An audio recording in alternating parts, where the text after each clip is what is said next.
All right, welcome. Welcome back. I am doing another reading from the Tao Te Ching. I will read from this version first and then the William Martin's interpretation, which is for parents. Today we are reading poem number 24, and I think it's going to be really fitting, especially given that I am a connected parenting coach. Let's begin. Chapter 24. Those who stand on tiptoe do not stand firm. Those who rush in don't get very far. Those who try to shine brighter than others obscure their own light. Those who call themselves righteous cannot know how wrong they are. Those who boast of their accomplishments diminish the things they have done. Compared to the Tao, these actions are unworthy. If we want to follow the Tao, we should not do these things. So I'm just going to repeat really quickly. Standing on tiptoe, rushing, trying to shine brighter than others, calling yourself or being righteous, and boasting your accomplishments.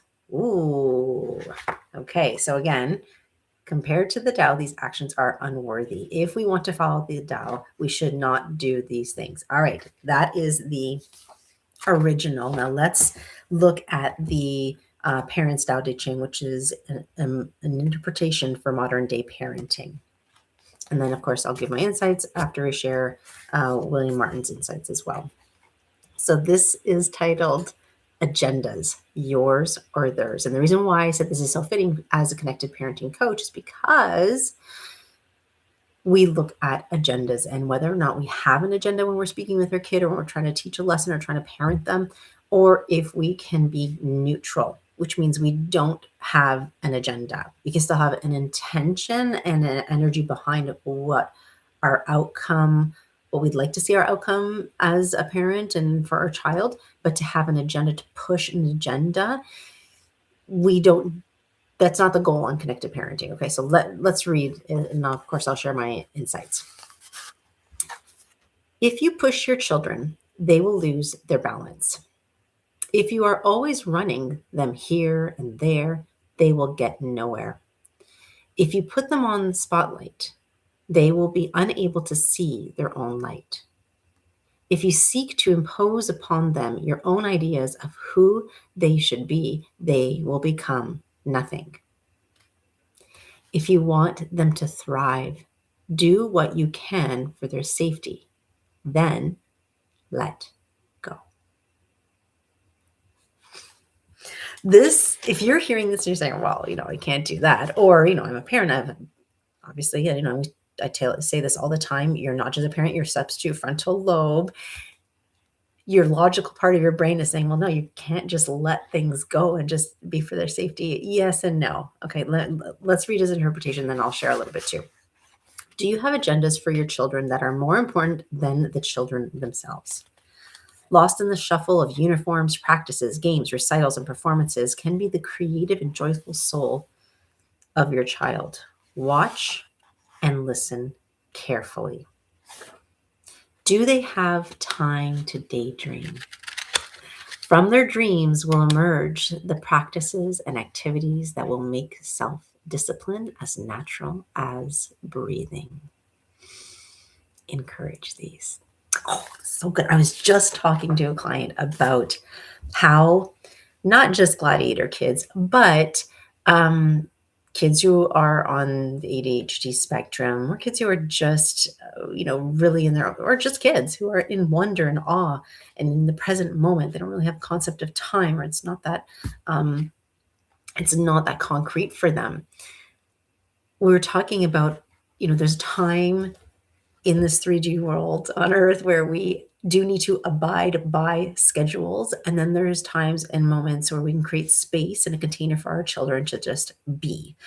And I think this is so fitting on so many levels. But I really want to drive home a couple things here. Number one is this idea of seeing our children as an extension of who we are, which if you can hold two things at once, two things being true at once, which is one, yes, I am my child's parent. I'm their guide, their coach. I'm here to help them along this path, especially as they're young and their brain is not fully developed. That is my job. Great. And the other truth is your child is their own sovereign being. Your child has their own journey here. So both of these things are true. And what I think is really, really important here is learning how to balance that, learning how to, especially when your kids are young, because um, you have more control, quote unquote, on where they spend their time and what activities they're in. You can create space and time for them to just be. And as they get older, you'll have less influence over that. Okay. But you can still have influence because their brain isn't fully developed. And you still, especially if you have a good connection, which is why it's important to build that connection, you can help influence and guide your child to do the right things and take time for them to just slow down and be. And I talked about this so many times, and even last summer, we're talking about giving your kids the gift of boredom. I have talked about this a couple months ago on breakfast television as well. This is such a key skill that we are forgetting to give our children. So it's important that we do our best to provide that container of space for our kids and or at least guide them to have that for themselves. I want to talk about agendas.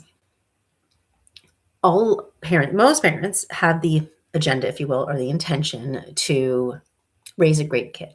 They want them to be happy, healthy, successful. Yes, totally makes sense. How you do it, that is where you can really enroll your kid and rewire and wire their brain to see the world in a certain way, to be a certain way, to um, treat others a certain way, to treat themselves in a certain way. That's where you have agency, is to influence that. But how you do it will determine the level of agency that you have or level of influence that you have over your child. So what I mean by that, when we are in connected parenting, our job is to be as neutral as possible. This is not always easy. But the more neutral we are, and the more guiding in a kind, compassionate, and counterintuitive way, the better things can be for our children, the better that we'll be able to influence them without being so direct. So when I work with my clients, they often have a challenge that they want their child to do XYZ, or they want to be able to have certain conversations with them, or they want to show up as a certain parent with their child and not necessarily be stressed or overwhelmed. All of these things, when we look at how we can be, how we show up and what our intention is, when we do it in a direct way, which we think makes sense, it's the most effective way to parent is like teach our child or tell our child the right things to do. No, no, no, no. Kids learn more from watching us, not hearing us. So if you want to guide your child in certain ways, and this is what I say to my clients all the time, it's planting the seeds. You're planting the seeds for in a very counterintuitive way. So it's not usually direct. And there's, depending on your child and you, there's subtle ways to do it. But you're planting the seeds to help set the foundation for your child to be a great human being. Again, this is easier said than done. I get that. Okay. But what you want to do is really hone in on, okay, how do I want to raise my kid? And how do I do it in a counterintuitive way that is effective in the long run? It may not seem effective now because we think that telling our kids the right thing and teaching them the lesson in the moment is the right thing. But as I said, kids learn best from not so much what we say, but what we do and our energy around it. So when you plant the seeds of a lesson, that could take several days, weeks, months. So the agenda as a parent, if you have an agenda for your child, I invite you to think of it, okay, how can I have this as an intention? And how can I do it in a counterintuitive way? Most of us just want to hurry up and teach our kid. That is not going to be the most effective way. It might give you quick results now, but it's not an authentic way to help wire your child's behavior to being a great human being. So I'll give you an example.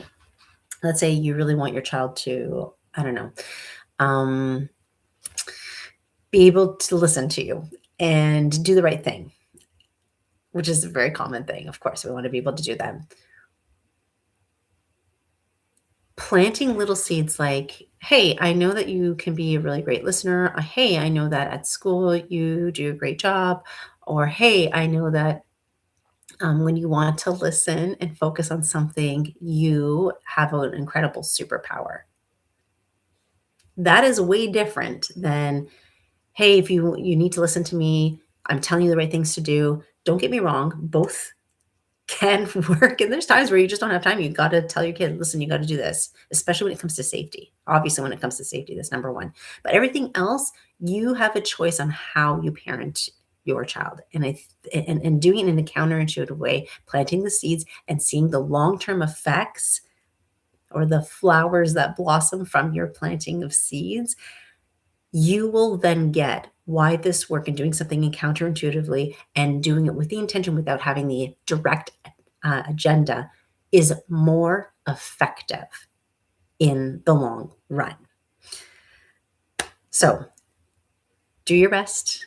Notice when you have an agenda. See if you could pull back from that agenda and drop the seeds to your child so they can hear you, but then also see how you act with them. And that is the most important way to be able to parent your child without having an agenda. Hope that was helpful. See you next time.